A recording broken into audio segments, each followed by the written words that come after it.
Ha parlato per oltre un'ora fornendo la sua versione dei fatti. Il 36enne kosovaro, accusato di aver sequestrato e violentato una donna a Padova, durante l'interrogatorio di convalida dell'arresto davanti al giudice per le indagini preliminari, ha scelto di rispondere alle domande e di parlare. Al termine dell'udienza, la giudice ha disposto la scarcerazione dell'uomo con divieto di dimora nel Padovano e divieto di avvicinamento alla 37enne albanese che lo aveva denunciato.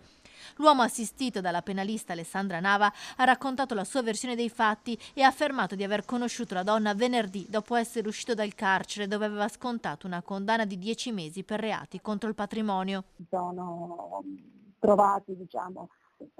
bene a passare assieme la giornata, si sono incontrati più volte nel corso del venerdì, si sono sentiti telefonicamente più volte anche per lungo tempo e hanno poi concordato, si sono dati appuntamento al giorno successivo. La donna aveva detto di essere stata contattata sabato al telefono da uno sconosciuto che l'avrebbe attirata nella trappola dicendo che il figlio era in pericolo, poi sotto la minaccia di una pistola condotta in un appartamento e violentata per ore, a suo dire su commissione da parte di un uomo in Albania. Tutto un racconto che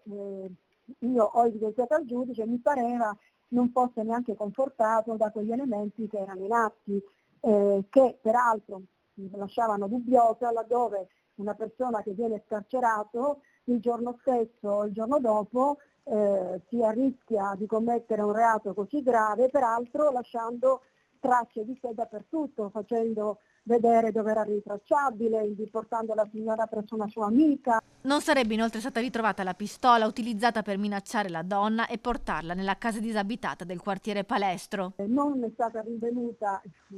l'arma, la pistola con cui la signora diceva di essere stata minacciata, non c'erano segni di aggressioni fisiche e soprattutto agli atti vi erano una serie di fotogrammi perché attestano che appunto la frequentazione in questi 2 giorni è stata assolutamente pacifica e soprattutto consensuale. Il giudice ha disposto ulteriori accertamenti per verificare entrambe le versioni, ma non avendo l'uomo precedenti per violenza è stata disposta la scarcerazione. Il 36enne kosovaro, inoltre, precisa il suo avvocato, non è un clandestino, ma la sua posizione risulta regolare.